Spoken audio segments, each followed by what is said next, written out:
Cricket বাংলাদেশে আপনাকে স্বাগত জানাচ্ছি। অবশেষে শেষবারের মতো মোস্তাফিজের বোলিং প্রশংসা করে যা বললেন বুমরা। এবারের আইপিএলটা বেশ খারাপ হয়ে গিয়েছে মোস্তাফিজের। প্রথম 6 ম্যাচে খেলার সুযোগ পেলেও পরের 6 ম্যাচে দলে জায়গা পাননি তিনি। এরপরে আজকে জায়গা পেলেও আজকের ম্যাচে তার দল হেরেছে 11 রানে।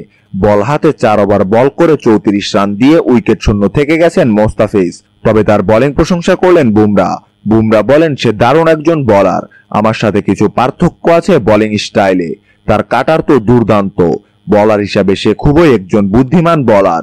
এটা একজন বোলারের জন্য ভালো লক্ষণ। ডেথ ওভারে মোস্তাফিজ মাথা ঠান্ডা রেখে বোলিং করার প্রশংসাও করলেন বুমরা। বুমরা আরো বলেন, যখন আপনি ডেথ ওভারে বোলিং করবেন তখন মাথা ঠান্ডা রাখতে হবে, কারণ আপনি যদি এটা না করেন দলের উপরের প্রভাব পড়তে পারে। সেই ব্যাপারে ভালো করছে মোস্তাফিজ।